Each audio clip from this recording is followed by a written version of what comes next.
बिस्मिल्लाहिर्रहमानिर्रहीम। अल्लाह ताला के पाक नाम से शुरू जो बड़ा मेहरबान नहायत रहम करने वाला है। अस्सलाम वालेकुम स्टूडेंट्स, मैं हूं आपका teacher Asim Nasar, second year ICS computer science के नेक्स्ट लेक्चर के साथ यूनिक ग्रुप ऑफ इंस्टीट्यूशन की तरफ से हाजिर हूं।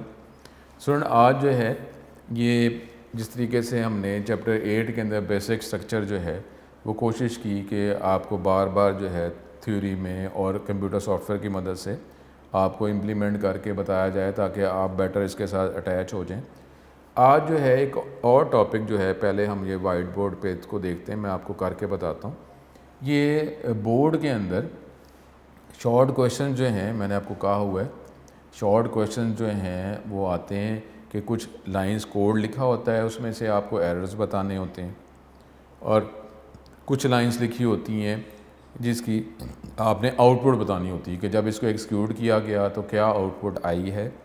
और फिर ये होता है कि कोड लिखा होता है तो आपको वो जो लॉजिक, जिस लॉजिक को पूरा करने के लिए वो कोड इस्तेमाल किया जाता है, तो आपको कहा जाता है कि किसी और कमांड के ज़रिए जो है कोड अगर चेंज करेंगे तो कोड क्या होगा।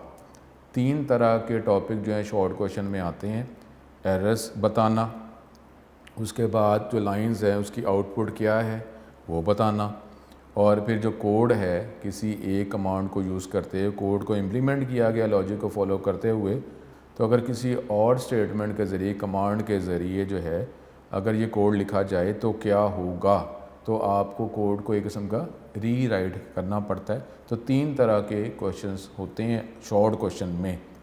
तो अब जो है आउटपुट वाले क्वेश्चन जो हैं, 1-2 क्वेश्चन जो है वो पहले मैं आपको समझाता हूँ ताकि इसकी वर्किंग अगर की जाएगी, क्योंकि जब आउटपुट वाला आएगा ये तो पेपर में आएगा ना। शॉर्ट क्वेश्चन जो हैं वो तो आप पेपर में, बोर्ड के पेपर में रिटन फॉर्म में आप लिख रहे हैं। अगर करंट क्राइसिस की बात करते हैं तो अल्लाह ना करे अगर ये क्राइसिस कंटिन्यू रहता है तो आपको जो है सॉफ्टवेयर के अंदर जिस तरह आप MCQ टेस्ट होता है इसी तरीके से आप टेस्ट देंगे।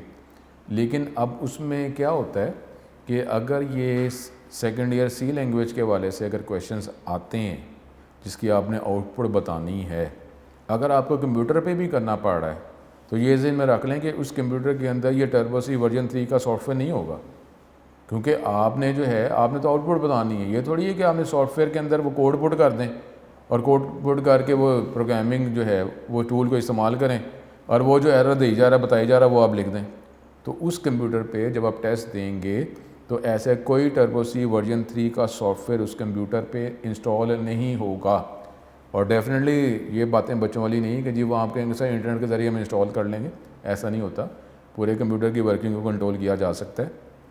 तो अब अगर आउटपुट वाले क्वेश्चंस आते हैं तो अब उसको सॉल्व कैसे करना है, बहुत ईजी मेथड है। तो क्योंकि ये पहली दफ़ा हमने देखने लगे हैं इसलिए मैं आपको पहले ये समझाता हूँ कि इसको ड्राई रन ट्रेस टेबल कहा जाता है। उसके ज़रिए बहुत आसानी से इसको सॉल्व किया जा सकता है। अपनी प्रोग्रामिंग की जो एफिशिएंसी है ना स्टूडेंट, इस क्वेश्चन में कहा जाता है कि अगर अपनी प्रोग्रामिंग की एफिशिएंसी जो है वो आप अपने पास ही रखें, उसमें जो आपको स्टेप बताए जा रहे हैं उस स्टेप को आसानी से बस आराम से आप यूज़ करें और आंसर निकाल लें। ख़ुद अंडरस्टैंड करने की कोशिश ना करें ये प्रोग्राम है, हाँ ये वही प्रोग्राम है जो सर ने करवाया था। स्टूडेंट, वो कई दफ़ा होता है ज़रा स्लाइड से चेंज की होती है, हमें कई दफ़ा डिटेक्ट नहीं होता, तो अगर किसी और कोडिंग जो हमने पहले की होती है उससे सिमिलर लग रहा होता है तो ये एफिशिएंसी अपने लेके नहीं आनी। चुप करके जो आपको तो तरीका जो बताया जा रहा है आप easy to use step by step procedure जो है अगर कागज़ पे किया जाए कि पहला स्टेप हुआ मेरा क्या जवाब आया, ये एक ड्राई रन ट्रेस टेबल का एक मेथड है, उसके ज़रिए बड़ी आसानी से सॉल्व किया जा सकता है। 1-2 क्वेश्चंस मैं आपको यहाँ वाइट बोर्ड पे सॉल्व करके बताता हूँ, ठीक है। तो फिर जो है इसको हम कंप्यूटर पे मैं आपको स्लाइड्स की मदद से बताऊँगा। स्टूडेंट, ये टॉपिक है, ये मैंने कुछ लाइंस लिखी हुई हैं। अब ये ज़हन में रखें कि ये जो लाइंस जो है ना इसमें C के कंप्लीट प्रोग्राम लिखने की ज़रूरत नहीं है। यानी ये नहीं है कि अब आप कहेंगे, क्योंकि ये आउटपुट आपने बतानी है, इसमें ये नहीं है कि जी कंप्लीट प्रोग्राम आप कहेंगे सर ऊपर इंक्लूड नहीं लिखा हुआ, मेन नहीं लिखा हुआ, ब्रेसेस नहीं लिखे हुए। ये मैंने 2 क्वेश्चंस लिखे हैं, ये बोर्ड में इस तरह के क्वेश्चंस आते हैं। ये कोडिंग थी और इसमें कोडिंग में आपको बताया गया है कि आपसे ये रिक्वायर किया गया है कि आपने A और B की फाइनल वैल्यू बतानी है कि जब ये इस कोड को चलाया गया तो ए की वैल्यू क्या हुई और बी की वैल्यू क्या हुई, ठीक है, ये लाइंस लिखी हुई हैं। अब ये अगर आता है, ये नहीं होगा कि आपको सी लैंग्वेज का सॉफ्टवेयर आपको प्रोवाइड नहीं किया जाएगा अगर कंप्यूटर की मदद से आप टेस्ट देते भी हैं, तो आपने इसको कैसे सॉल्व करना है। तो स्टूडेंट बराए मेहरबानी मैं आपको ये कह रहा हूँ कि आप जो है ये जो मेथड मैं बता रहा हूँ इस मेथड को यूज़ कर लें, सुकून से एक एक स्टेप उस मेथड के ज़रिए करते जाएं, सॉल्व कर लें। इसको माइंड में ना सॉल्व करना कि जी ये वेरिएबल की ये वैल्यू ये थी, माइंड में सोच रहे हैं ये वैल्यू चली गई, ये वैल्यू चली गई, ऐसे नहीं करेंगे। माइंड में अगर कोई प्रॉब्लम रहा, आपको कोई स्टेप मिस हो गया, आंसर गलत हो जाएगा। और ये भी कहा जाता है स्टूडेंट जब ये क्वेश्चन आप सॉल्व कर रहे हो तो इधर उधर आपने तवज्जो नहीं करनी।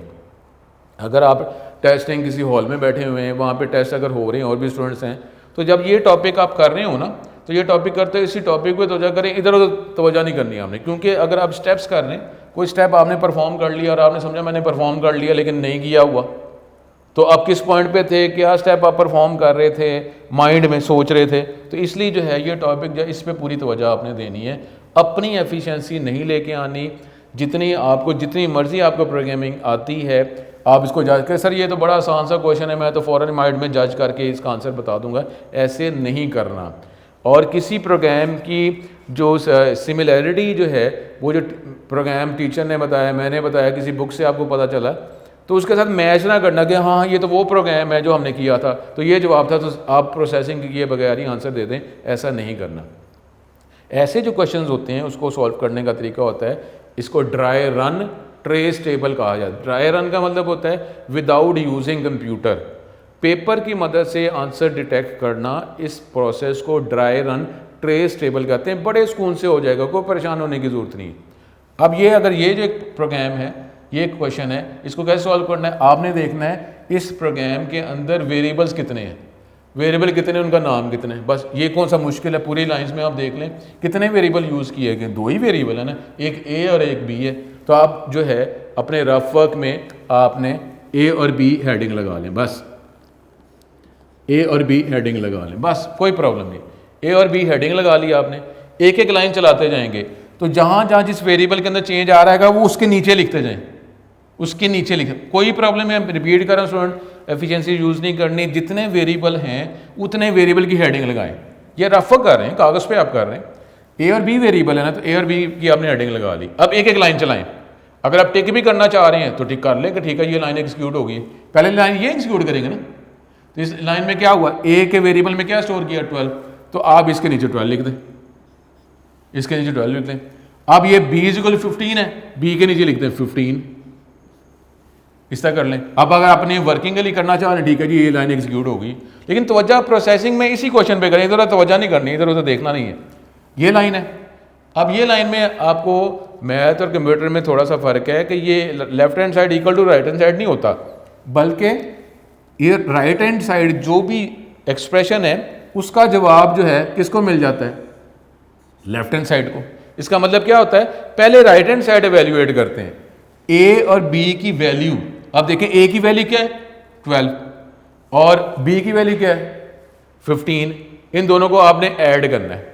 ऐड किया तो ये क्या बना 27।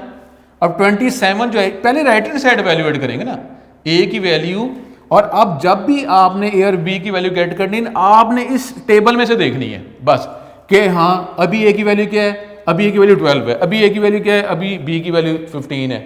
तो आपने जब भी लाइन से एग्जीक्यूट करनी है उस टाइम टेबल के अंदर उस कॉलम के नीचे जो आखिरी वैल्यू है उसको यूज करना है आपने। अब ए जो है कॉलम के अंदर आखिरी वैल्यू क्या है 12 ही है, तो आप ए और बी को जब ऐड करेंगे तो इसको आपने ऐड किया, इसकी वैल्यू क्या आ गई हमारे पास 27। तो 27 जो राइट हैंड साइड का जवाब है किसको मिल गया, ए को। ए और बी की वैल्यू को यूज किया है, ठीक है, जो यूज किया है उसके बाद ए के वेरिएबल को वैल्यू दे दी, तो इसको जब आप करते हैं तो क्या जवाब चला गया, ए के वेरिएबल में क्या चला गया 27 चला गया, ठीक है। ये लाइन एग्जीक्यूट हो गई। अब अगर ए की वैल्यू अब जब मैं यूज करूंगा ना तो उस कॉलम की आखिरी वैल्यू क्या है 27 है, उसको यूज करना है, ठीक है। अब इस तरीके से आप कंटिन्यू, अब b = a - b, अब आप क्या करेंगे, a और b की वैल्यू को आपस में, a की वैल्यू क्या है 27, a की वैल्यू क्या है 27 है ना आखिरी, उसी को यूज करना हमने, और b की वैल्यू क्या है 15। जब 27 में से 15 माइनस करेंगे तो क्या आएगा, 12 ही आएगा। तो अब ये 12 वैल्यू किसको मिल जानी है, बी को, तो बी के नीचे वैल्यू क्या लिख देंगे, 12। ये आपने कर देना, ठीक है। अब जब अब ए की वैल्यू, अगर अब मैं ये लाइन एक्सिक्यूट करने के बाद ए की वैल्यू गेट करूंगा तो ए की वैल्यू क्या होगी, आखिरी वैल्यू 27, बी की वैल्यू गेट करूंगा तो बी की वैल्यू क्या होगी, 12। लेकिन अभी ये लाइन हमारे पास एक और है, ए में से ए की वैल्यू क्या है 27, उसमें से अब माइनस क्या कर रहे हैं, बी की वैल्यू, ए की वैल्यू है 27, बी की वैल्यू है 12, तो 27 में से जो 12 माइनस करेंगे तो क्या आ जाएगा 15, और 15 वैल्यू जो है किसको प्रोवाइड कर देनी है, ए को, तो ए में वैल्यू क्या चली जाएगी 15। अब आप ये जो है ना, ये कोशिश करें स्टूडेंट, मैं रिक्वेस्ट कर रहा हूँ बार बार, ऐसे जब भी आउटपुट के क्वेश्चंस होंगे आपने ये ड्राई रन, ये रफ पेपर पे ये करना ही करना है। इसको माइंड से नहीं करना आपने कि ये सर मुझे इसकी ज़रूरत नहीं है, मैं इसके बगैर ही कर लूँगा। स्टूडेंट ऐसा नहीं करना, आपने डेफिनेटली ये करना है। अब आप जब ए और बी की वैल्यू आपसे पूछा गया इस क्वेश्चन में कि ए की वैल्यू क्या है, इन लाइन्स को एक्सिक्यूट करने के बाद ये भी स्टेप एक्सिक्यूट हो गया था, ए की वैल्यू क्या है, बी की वैल्यू क्या है, तो आपने उसके नीचे जो कॉलम के नीचे जो आखिरी वैल्यू है वो दिखा देनी। तो इसका आंसर क्या आएगा कि ए की वैल्यू है 15 और बी की वैल्यू है 12। ये इस क्वेश्चन का ये आंसर आपने लिख देना है। लेकिन डेफिनेटली ये ड्राई रन ट्रेस टेबल ज़रूर यूज़ करना है। स्टूडेंट रिक्वेस्ट कर रहा हूँ माइंड से नहीं करना कि जी आप इसको, ठीक है आप आपको अगर आपको आता है तो डबल चेक कर लें, माइंड से भी आपने कर लिया खुद से और ये मेथड से भी कर लें, ये लाजमी आपने करना है, ठीक है। अब एक क्वेश्चन और सॉल्व कर लेते हैं ताकि स्टूडेंट ये अब आप जो है हमने एरर्स क्या आते हैं वो हम क्वेश्चंस इस तरह के एक दो क्वेश्चन पहले सॉल्व किए हुए हैं। अब शॉर्ट क्वेश्चन में जो आउटपुट वाले क्वेश्चन होते हैं वो अब हमने स्टार्ट कर दिए हैं। आगे जब कुछ उस लेवल तक जाएंगे स्टेटमेंट को कन्वर्ट करना हमें आएगा तो फिर हम देखेंगे। अब शॉर्ट क्वेश्चन में एरर वाला देख लिया किस तरीके से सॉल्व करना है, आउटपुट वाला हम देख रहे हैं, ठीक है। अब ये क्वेश्चन है, इसके लिए क्या करना है, वही बात है, कोई परेशानी नहीं, आराम से करें, माइंड को यूज़ नहीं करें, बस एक स्टेप्स हैं, step by step dry run करते रहें, आंसर निकल आएगा, ठीक है। अब ये इसमें कितने वेरिएबल मालूम हो रहा है, 3 हो रहे हैं ना, ए बी और TEMP टेम्प, तो ए बी और TEMP का ये हेडिंग लगा लें हम, 3 वेरिएबल्स हैं, 3 ही वेरिएबल हैं इसके अंदर। उसके बाद अब क्या करें, ये लाइन एग्जीक्यूट होगी, इसके बाद आप a = 15, ए के नीचे क्या लिख देंगे 15 लिख दिया, बी के नीचे क्या लिखेंगे 12, बी के नीचे लिख दिया। अब ये मैथ और कंप्यूटर में हमने बात की है, थोड़ा फ़र्क है, ये left hand side equal to right hand side नहीं है, बल्कि राइट हैंड साइड का जो जवाब है वो लेफ्ट हैंड साइड को मिलता है। ए का आंसर क्या है, ए की वैल्यू क्या, आखिरी वैल्यू देखो बस, ए में क्या पड़ा हुआ 15 जो है हमने किसको प्रोवाइड कर दिया, कौन से वेरिएबल को, टेम्प को, तो टेम्प में क्या चला गया 15। ए की वैल्यू जो है जो 15 थी वो हमने असाइन कर दी, दे दी टेम्प को, तो ए और टेम्प जो है बराबर अभी फ़िलहाल हो गया, कोई बात नहीं। अब ये देखें यहाँ पे, अब बी की वैल्यू जो है वो ए को मिलनी है, बी की वैल्यू क्या है 12, वो हमने ए को दे दी, ये वेरिएबल है, वेरिएबल वैल्यू चेंज होती रहती ना, तो ठीक है चेंज हो रही है, बी की वैल्यू जो है वो हमने ए को प्रोवाइड कर दी, ठीक हो गया।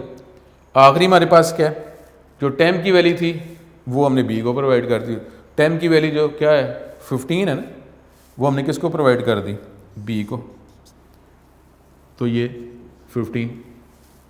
अब ए और बी का आपसे इस क्वेश्चन में पूछा गया है, तो अब ये देखें ए और बी की वैल्यू जो भी उस नीचे लिखा हुआ है, इतना ना करें कि अब आप कहेंगे सर ये वैल्यू इंटरचेंज हो रही है, वो वैल्यू ये थी तो वो वैल्यू ए की वैल्यू बी में चलेगी, बी की वैल्यू ए में चली गई, जो चलेगी बस ठीक है।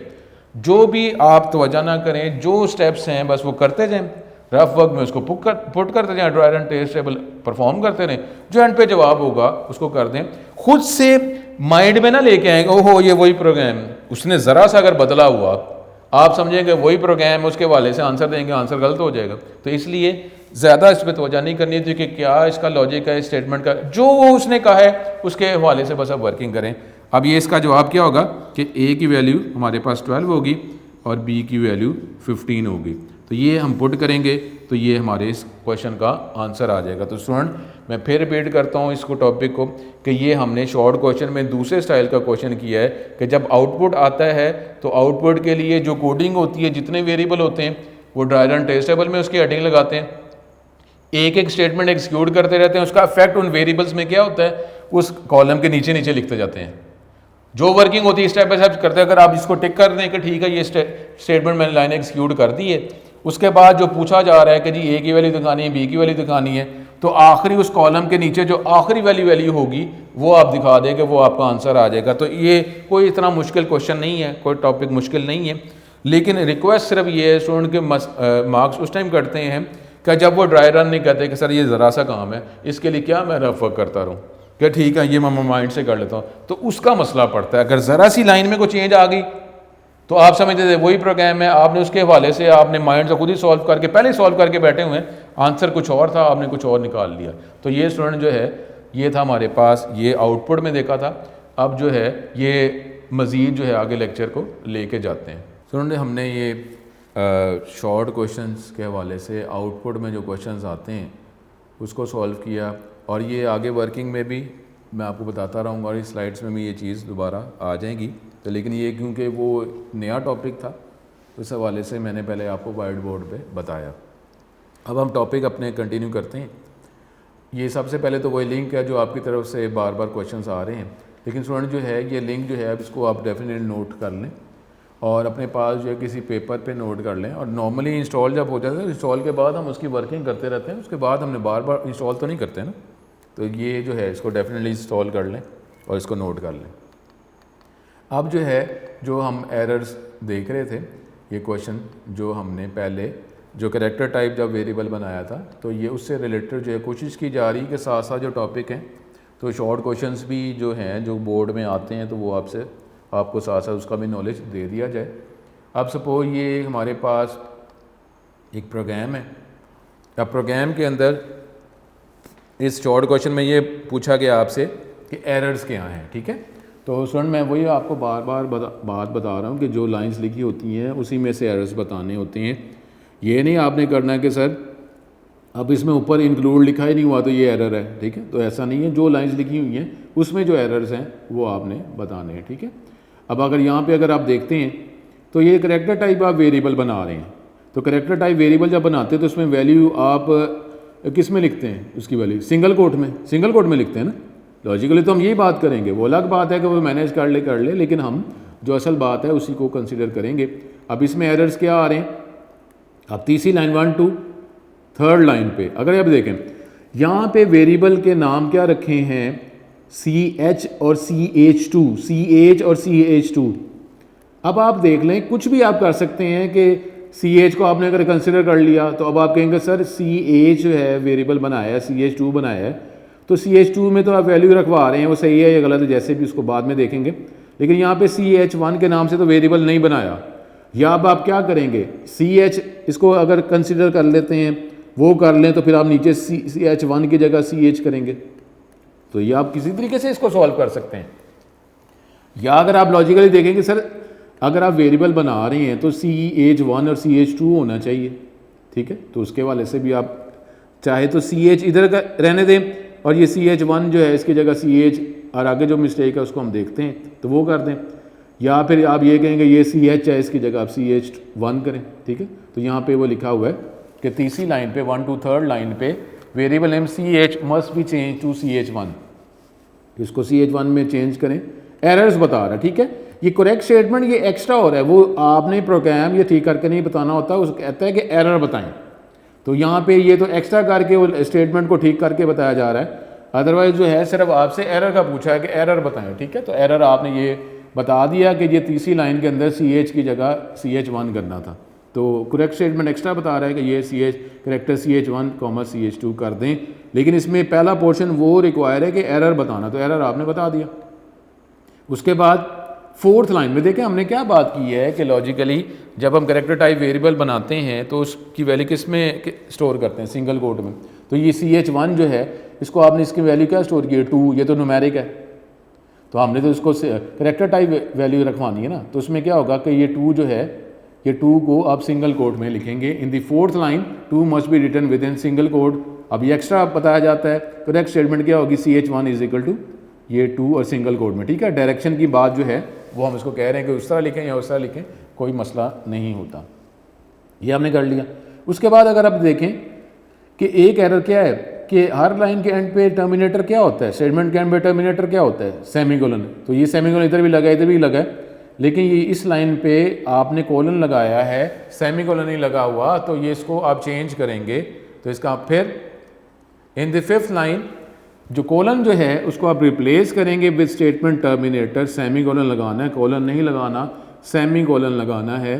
तो करेक्ट स्टेटमेंट हमारे पास ये एक्स्ट्रा बताया जा रहा है कि करेक्ट स्टेटमेंट हमारे पास क्या होगी, CH2 = 6 और सेमीकोलन। ठीक है, तो ये दो तरह के क्वेश्चन जो है अब हम इसको सॉल्व करना शुरू हो गए हैं शॉर्ट क्वेश्चंस में। एक तो ये है कि जो एरर आता है तो एरर बताना होता है प्रोग्राम में एरर्स क्या हैं, और दूसरा जो है आज हमने शुरू किया कि अगर आउटपुट होती है तो आउटपुट कैसे निकाली जाती है, कैसे उसको सॉल्व किया जाता है, कैसे बताया जाता है। तो ये उसको मैथ सॉल्व करने का तरीका, आउटपुट निकालने का तरीका आज हमने देखा है। इस पर भी तोजा करेंगे आगे क्वेश्चन इस तरह के शॉर्ट क्वेश्चन के वाले से। एरर आता है वो बताना, आउटपुट जो है वो बताना, कुछ लाइंस लिखी हुई उसको चलाते हुए। उसमें अब ये नहीं आपने करना कि जिस तरह अभी हमने एग्जांपल की थी कि ऊपर इंक्लूड लिखा ही नहीं हुआ तो आप कहें सर ये तो पहले प्रोग्राम ही गलत है, उसकी आउटपुट क्या बताएं। ऐसा नहीं है, जो लाइंस लिखी हुई हैं बस उस लाइंस का आपने अगर वैल्यूएट किया है, इंक्लूड वगैरह मेन जो है एज्यूम किया गया कि वो लिखा हुआ है, लिखा या नहीं लिखा आपने एज्यूम करना है। और जो उस लाइन को जब एक्सिक्यूट किया जाए तो एरर क्या आता है, तो आपने आउटपुट क्या आती है वो आपने बताना। ठीक है, अब जो है ये हम एरर्स की मज़ीद जो है वो जो बात हम कर रहे थे ये सॉफ्टवेयर की मदद से आपको मैं करके बताऊंगा। अब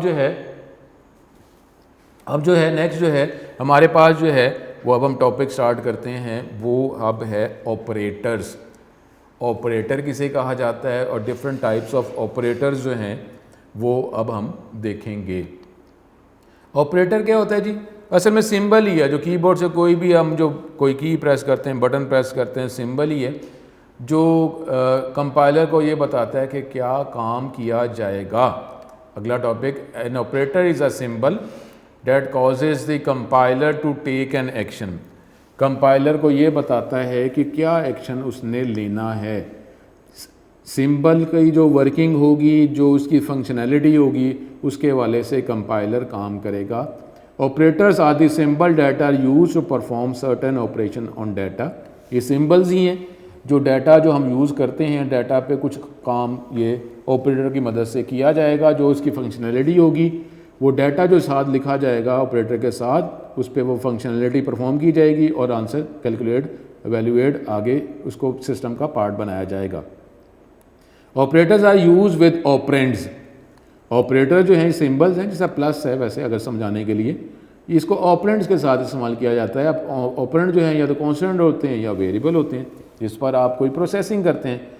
ऑपरेटर सिंबल बताता है क्या काम करना है और ये काम करना किस पर है, या वो प्रोसेस जो है वो कॉन्स्टेंट पे परफॉर्म किया जाएगा या वेरिएबल पे to form expression.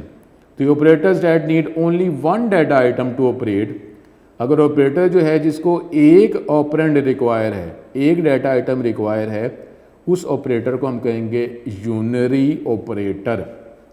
Unary minus का मतलब है ये माइनस कैलकुलेट, सब्ट्रैक्शन नहीं कर रहे, बल्कि किसी वैल्यू के साथ आप माइनस लिखते हैं। सबसे पहले तो क्या होता है, उसका साइन चेंज हो रहा होता है ना।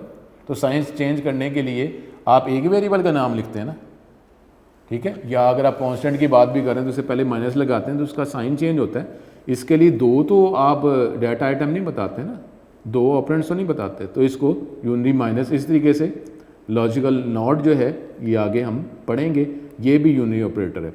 और ऐसे ऑपरेटर जो दो डाटा आइटम्स रिक्वायर करते हैं उसको कहते हैं बाइनरी ऑपरेटर। अब ये हमारे पास जो है ये अरिथमेटिक ऑपरेटर्स जो हमने जो अभी पढ़ेंगे ये सारे के सारे बाइनरी ऑपरेटर। प्लस करते हैं तो प्लस के लिए आपको दो डाटा आइटम बताना पड़ता है ना, एक पहले और एक बाद में। ऐड जब करते हैं तो ऐड करते दो वैल्यूज बतानी ना, दो डाटा आइटम्स बताने हैं, तो इसको बाइनरी ऑपरेटर कहा जाता है, जिसके लिए दो डाटा आइटम्स बताते हैं। ये हमारे पास ये अरिथमेटिक ऑपरेटर है, भी हम देखेंगे।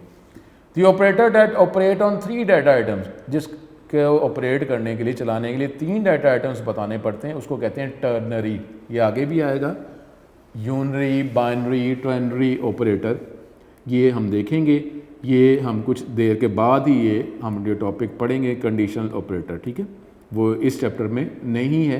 तो ये हमारे पास 3 तरह की कैटेगरीज हैं, यूनरी, बाइनरी, टर्नरी ऑपरेटर। एक ऑपरेंड चाहिए तो उसको यूनरी कहेंगे, 2 डाटा आइटम्स चाहिए तो उसको बाइनरी कहेंगे, 3 डाटा आइटम्स चाहिए तो उसको टर्नरी कहेंगे। अब हमारे पास ऑपरेटर जो सी लैंग्वेज में इस्तेमाल किए जाते हैं ये सारे लिस्ट में दिखाए जा रहे हैं। आगे जो है टॉपिक्स में इस चैप्टर में और आगे कुछ टॉपिक जो अगले चैप्टर में, नॉर्मली इस चैप्टर में काफ़ी ऑपरेटर सॉल्व हो जाएंगे, लेकिन जो ऑपरेटर कुछ रह जाएंगे वो अगले चैप्टर्स में हम देखेंगे। इसमें हमारे पास जो है मैथमेटिकल ऑपरेटर्स, रिलेशनल ऑपरेटर्स, ये हमने इस चैप्टर में ये देखने हैं। ये मैथमेटिकल ऑपरेटर्स हैं, ये फिर रिलेशनल ऑपरेटर्स हैं, ठीक है, फिर लॉजिकल ऑपरेटर्स, असाइनमेंट ऑपरेटर, ये सारे ऑपरेटर्स जो हैं ये आगे इसी चैप्टर के अंदर हम ये देखेंगे, ठीक है। उसके बाद हमारे पास इंक्रीमेंट डिक्रीमेंट ऑपरेटर्स, ये भी हमने इस चैप्टर में ही देखना है। ये 2 दफ़ा प्लस और ये 2 दफ़ा माइनस का साइन है। Increment decrement operator, compound assignment operator, ये हम देखेंगे, वो भी इसी चैप्टर में मौजूद हैं। ये सारे ऑपरेटर्स हैं। ऑपरेटर जो है, हर ऑपरेटर का कोई ना कोई काम है, उस काम के हवाले से ऑपरेशन परफॉर्म किया जाएगा। जो डाटा आइटम हम प्रोवाइड करेंगे, जो कांस्टेंट वेरिएबल्स प्रोवाइड करेंगे, उसके साथ वो ऑपरेशन किया जाएगा और आंसर निकाला जाएगा, ठीक है। फिर कंडीशनल ऑपरेटर, ये हम जो है अगले चैप्टर्स में देखेंगे, इस चैप्टर में नहीं है। तो ये डिफरेंट ऑपरेटर्स हैं, इसकी लिस्ट है, ऑपरेटर की डेफिनेशन और लिस्ट में ऑपरेटर्स प्रोवाइड करना, ये शॉर्ट क्वेश्चन में आ जाता है। उसके बाद जो है अब हम अर्थमेटिक ऑपरेटर्स की बात कर रहे हैं। मैथ से रिलेटेड ऑपरेटर्स हैं जो नॉर्मली आपको पता है, तो इसको हम देखते हैं। The arithmetic operators are the symbols that are use for arithmetic operation. Arithmetic operator ऐसे सिंबल्स हैं जो मैथ से रिलेटेड कामों के लिए यूज़ किए जाते हैं। These are use in arithmetic expression. ये अर्थमेटिक एक्सप्रेशन जिसको आप इक्वेशन सपोज कहते हैं, उसमें इसको यूज़ किया जाता है। These are use in arithmetic expression. Each arithmetic operator operates upon 1 और 2 न्यूमेरिक वैल्यूज़, चाहे वो कांस्टेंट है चाहे वेरिएबल है, और ये हमेशा आपको एक ही आंसर रिटर्न करेगा and returns a single value as a result. C language provides many arithmetic operators. Following is a list of all arithmetic operator use in C language. ये हमें पता है, कुछ हमें पता है, कुछ हम देखेंगे, एग्जाम्पल भी होगी, फिर मैं आपको प्रोग्राम की मदद से करके भी बताऊंगा। एडिशन, एडिशन के लिए सिंबल क्या है? Plus sign. ये 2 वैल्यूज़ को, ये हमारे पास ये कौन से ऑपरेटर्स हैं? ये बाइनरी ऑपरेटर्स हैं, ठीक है। आप ऐड करेगा 2 वैल्यूज़ को। सब्ट्रैक्शन, ये सब्ट्रैक्ट करेगा एक वैल्यू को दूसरी वैल्यू। मल्टीप्लिकेशन, ये इसके लिए ये स्टार का एस्ट्रिक का निशान इस्तेमाल किया जाएगा। डिवीजन के लिए सी लैंग्वेज में ये सिंबल इस्तेमाल किया जाता है। डिवाइड के लिए स्लैश नॉर्मली कह लेते हैं, डिवाइड के लिए ये सिंबल इस्तेमाल किया जाएगा। मॉड्यूलस जो है इसको आप रिमाइंडर कहते हैं, ठीक है। आप जो है एक वैल्यू को डिवाइड करते हैं तो अब बाकी क्या बचा, रिमाइंडर क्या आया, तो इसके लिए ये परसेंटेज का सिंबल है, लेकिन इसको मॉड्यूलस ऑपरेटर या रिमाइंडर ऑपरेटर कहा जाता है। तो ये gives the remainder of division of 2 integers. तो ये जो है जब आप 2 नंबर्स को आप डिवाइड करते हैं तो ये जो है रिमाइंडर जो बाकी बच जाता है, इंटीजर डिवीजन होती है। डॉट लगा के जो है आगे कंटिन्यू नहीं करना, डॉट से पहले जितनी प्रोसेसिंग हो सकती है वो करेंगे, तो ये मैं आपको बताऊंगा, ठीक है। तो ये अर्थमेटिक ऑपरेटर्स हैं। अब उसमें जितने all arithmetic operators except the remainder operator are use for all types of numeric data. Remainder operator के अलावा जिस भी न्यूमेरिक टाइप पे आप डाटा, ये रिमाइंडर ऑपरेटर के अलावा आप यूज़ कर सकते हैं। रिमाइंडर ऑपरेटर जिसको मॉड्यूलस ऑपरेटर भी कहा जाता है, it can only B use for integer data type. ये जो है जिसमें डेसिमल पॉइंट नहीं होता, फ्रैक्शन नहीं होता, तो उस तरह के ऑपरेशन में ये इस्तेमाल किया जाएगा। यानी इंटीजर डाटा वैल्यू बतानी है आपने, डेसिमल पॉइंट नहीं बताना आपने, ठीक है। ये आगे एग्जांपल्स में आ भी रहा है, मैं आपको प्रोग्राम की एग्जांपल में भी बताऊंगा। ये रिमाइंडर बताएगा when integer is divided by another integer. For example अगर आप ये लिखते हैं 5 remainder 3 modulus 3 returns the remainder 2, यानी 5 को आप 3 पे डिवाइड करेंगे, तो 3 पे डिवाइड करेंगे तो आपको स्टूडेंट पता है ना 3 1 ज़ा 3। तो अब जो है अगर 2 बचा है तो आप डॉट नहीं लगाना, आपने डॉट लगा के आगे 0 प्लेस नहीं करना, वहीं पे प्रोसेस रुक जाएगा। तो अब जो है 5 को जब 3 से आप डिवाइड करेंगे, 3 1 ज़ा 3, 2 बचा, और अब जो है आगे आप डॉट लगा के 0 साथ नहीं लगाएंगे, वहीं पे प्रोसेस रुक जाएगा, तो बाकी क्या बचा 2, तो ये 5 रिमाइंडर 3 जो है 2 आंसर देगा। If modulus operator is use with the division of 0 the result will always be 0। ठीक है, तो ये बात भी जहन में रखना है कि अगर आप 0 के साथ इसको कर रहे हैं डिवाइड तो आंसर 0 ही आएगा। For example the expression 0 remainder 5 will give 0। ठीक है, क्योंकि 0 जो है 5 से डिवाइड नहीं कर सकते ना, ठीक है ना, 5 से डिवाइड नहीं कर सकते, तो 0 ही जवाब आएगा। ये टेक्निकल बात है, ये कभी इस तरह की क्वेश्चंस अगर आ जाते हैं कि डिवाइड आप करें, डिवाइड नहीं हो रहा, तो वही जो पहले वाली जो है आप जिसको डिवाइड कर रहे हैं वही जवाब आ जाएगा। इन एक्सप्रेशन लाइक 3 रिमाइंडर 5, अब 3 जो है वो उसको आप 5 पे डिवाइड नहीं कर सकते, तो जो जिसको डिवाइड कर रहे होते हैं वही जवाब आ जाता है, तो ये रिज़ल्ट 3 आता है। ठीक है, इस बात को आप जहन में रखेंगे। उसके बाद जो डिवीजन ऑपरेटर जो है उसकी मज़ीद बात जो है, ये the manipulation of division operator is different. ये थोड़ा सा फ़र्क है, जब आप डिवाइड की बात करते हैं तो इसी लैंग्वेज के हवाले से ज़रा फ़र्क आ जाएगा जब आप मैथ की बात करते हैं, तो ये बात थोड़ी सी और मज़ीद देखने वाली है। अब यहाँ पे the manipulation of a division operator is different from other operators. The result of division operation is always an integer अगर डिवाइज़र और डिविडेंड, ठीक है, डिविडेंड और डिवाइज़र जो है जिसको आप डिवाइड कर रहे हैं, जिससे डिवाइड कर रहे हैं, अगर दोनों इंटीजर्स हैं तो डिवीजन का जवाब जो है वो इंटीजर आएगा। अब फ्रैक्शनल पार्ट जो है of the quotient is truncated, जो आंसर आ रहा है तो उसमें से फ्रैक्शन पार्ट को ट्रंकेट ख़त्म कर दिया जाएगा। ये इंटीजर में ही जवाब देगा, डेसिमल पॉइंट में जवाब नहीं देगा। ठीक है, वो ट्रंकेट उसको ख़त्म कर दिया जाएगा। ये देखें रिज़ल्ट ऑफ 7.0 और 2.0। अब आप डिविडेंड और डिवाइज़र जो है आप 7 को डिवाइड कर रहे हैं, 2 पे डिवाइड कर रहे हैं। अब दोनों जो है इंटीजर नहीं है, रियल है ना, डेसिमल पॉइंट है, तो ये तो जिस तरह मैथ के वाले से कहते हैं ये 3.5 आंसर आ जाएगा।